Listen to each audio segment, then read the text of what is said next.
हिंदू धर्म में left hand of God का अर्थ समझना एक महत्वपूर्ण यात्रा है। यह ऐसा दृष्टिकोण है जो पारंपरिक पूजा विधियों से एकदम अलग है और हमें उसकी गहराइयों में जाने का मौका देता है। तंत्र और काली पूजा जैसे विषयों के बारे में समाज में कई भ्रांतियां फैली हुई है। अक्सर बिना सही जानकारी के लोग गलत धारणाओं का शिकार हो जाते हैं। यह हमारे ज्ञान के दायरे को सीमित करता है और हमें असलियत से दूर करता है। हिंदू धर्म की खूबसूरती इसकी विविधता में छिपी है।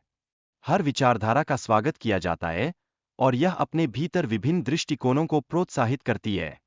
यह एक ऐसा आस्था का ताना बाना है जो सभी को अपने अलग अलग मान्यताओं के साथ जीने का मौका देता है। चारवाक दर्शन इस बात पर जोर देता है कि भौतिक सुखों का कितना महत्व है। यह हमें याद दिलाता है कि जीवन में आनंद लेना और वर्तमान क्षण पर ध्यान केंद्रित करना कितना जरूरी है। ऐसे विचार हमें एक नई दृष्टि प्रदान करते हैं।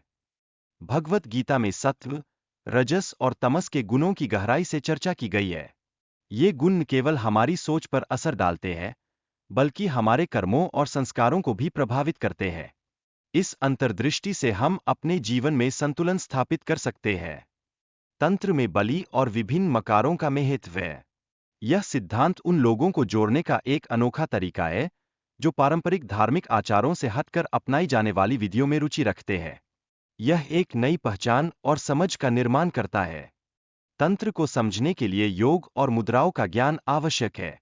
ये न केवल शारीरिक आसनों के माध्यम से आध्यात्मिकता से जोड़ते हैं, बल्कि हमें अपने भीतर गहराई से देखने का भी मौका देते हैं।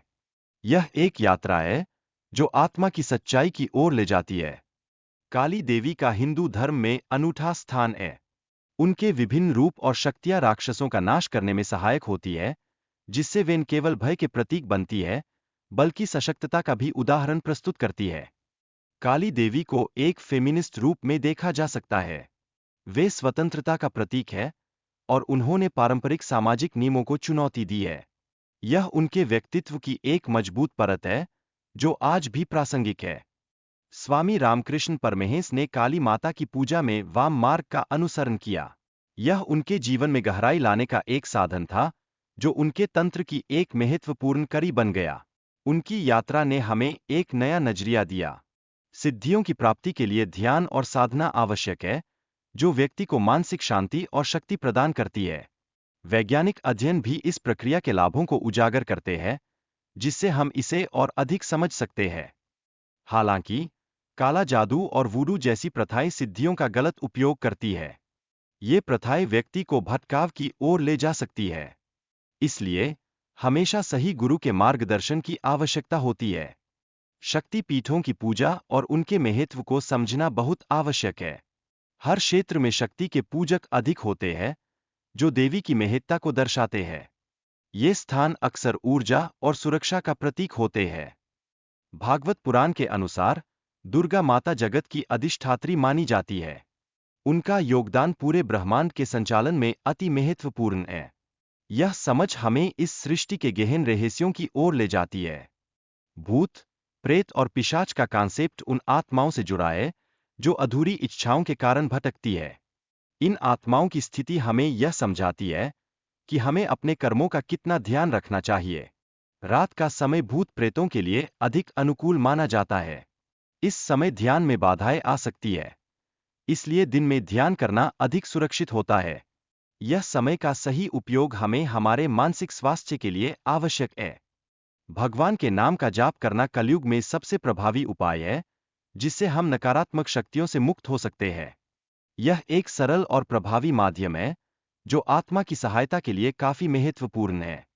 श्राद्ध का समय और प्रक्रिया वैज्ञानिक दृष्टिकोण से भी महत्वपूर्ण है, जो विभिन्न कालों में भिन्नता दर्शाती है। यह हमें आत्मा के मार्ग को समझने में मदद करती है और हमारी परंपराओं को समृद्ध करती है। ब्रह्मा के 100 वर्षों की अवधारणा इंसानों के 311 ट्रिलियन वर्षों के बराबर है। यह समय के विस्तार की पुष्टि करती है और हमें इस ब्रह्मांड की विशालता का एहसास कराती है। आधुनिक जीवन में हम आध्यात्मिकता से दूर होते जा रहे हैं, लेकिन गांवों में लोग अभी भी आत्माओं और देवताओं में विश्वास रखते हैं। यह एक सांस्कृतिक धरोहर है जो हमें हमारी जड़ों से जोड़ती है। यक्ष और राक्षसों की कहानियां हमें यह समझाती है कि प्राचीन संस्कृति में इनका महत्व और उनकी वास्तविकता को कैसे दर्शाया गया है। ये कहानियां हमारी परंपरा का अभिन्न हिस्सा है। रावण की अहंकार और उसकी क्रूरता का वर्णन हमें उसकी वास्तविकता का पता देता है। रावण ने देवताओं के प्रति अपनी शक्ति को दिखाने की कोशिश की, जो हमें यह सिखाती है कि शक्ति का सही उपयोग आवश्यक है। राक्षसों का मानवों के लिए खतरनाक होना एक महत्वपूर्ण पहलू है। यह हमारे भीतर भय का निर्माण करता है, जिससे हम इनका सामना करने में संकोच करते हैं। ये हमारी यथार्थता का एक हिस्सा है। मानवता और जीव जंतुओं के बीच का संबंध महत्वपूर्ण है। इसमें अहिंसा और संतुलन की आवश्यकता होती है, जिससे हम एक बेहतर समाज का निर्माण कर सकें। राक्षसों की भूमिका को समझने से हमें एक नया दृष्टिकोण मिल सकता है। हमारे पौराणिक ग्रंथों और संस्कृत के अध्ययन में कई चुनौतियां हैं। इनका सही अनुवाद और अध्ययन आवश्यक है, ताकि हम जानकारी को सही ढंग से समझ सकें। यह हमें अपने मूल्यों को स्थापित करने में मदद करता है। अघोरा जैसे विषयों पर किताबें पढ़ने से हमें गहरी समझ प्राप्त हो सकती है। ये किताबें प्राचीन प्रथाओं और उनके अनुभवों के बारे में महत्वपूर्ण जानकारी देती है, जो हमारी जिज्ञासा को संतुष्ट करती है। नवरात्रि के दौरान देवी पूजा के लिए पौराणिक ग्रंथों का अध्ययन अत्यंत फायदेमंद होता है। इससे हमें देवी के विभिन्न रूपों के बारे में विस्तार से जानकारी मिलती है, जो हमारी आध्यात्मिक यात्रा को समृद्ध करती है।